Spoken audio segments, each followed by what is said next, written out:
Now, world leaders and business elites have been busy at the Davos summit this week for more reasons than you might think. It's been reported that there's a demand for sex workers during this time of the year in the alpine resort town. So as sex workers invade Davos to service the elite, have we normalised prostitution? Emma?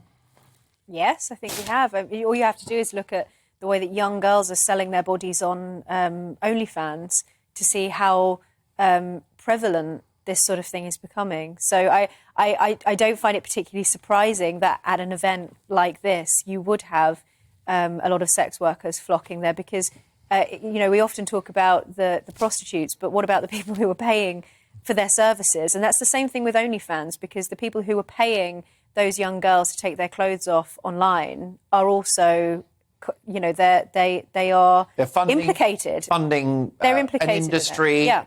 And, but possibly funding something some would consider immoral. And it's strange in a society that likes to think of itself as being feminist, that this is something that has become so widely acceptable. And isn't it ironic? It's the commercialisation of people's bodies. Right. So a lot of those people who would like to think of themselves as being anti-capitalist or socialists who argue in favour of this, yet this is ultimately the commodification of your entire being. Yeah, and it's ironic that it's happening in Davos. This is the global elite who solving all the world's problems while having a good time. Banging on about climate change. Banging. Yeah, So the pun there, sorry, but I was unintentional. And therefore, in a way, it's a woke agenda, isn't it? It's a right-on virtue signalling event.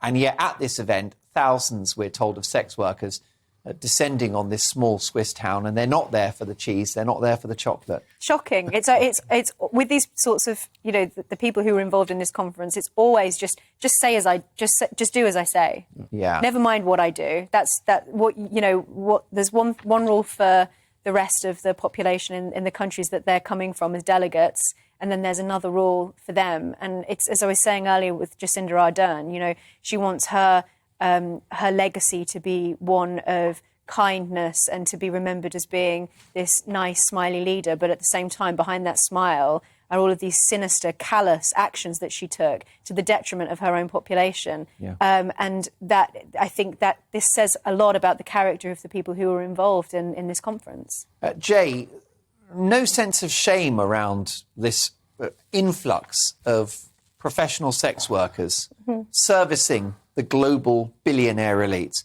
Why no shame? Should there be shame around this? Yeah, I think so. I was quite shocked when I read this because, I know it's a very old profession, and I agree with you about what it's the second girls before TV presenting. I just and think I feel dirty every time I've done it. Speaks volumes of these people who are meant to be running the world. Yeah. Virtue signalling, and then behind, going back to their hotel room and who knows? I just think I'm really shocked by it, actually. It's skanky.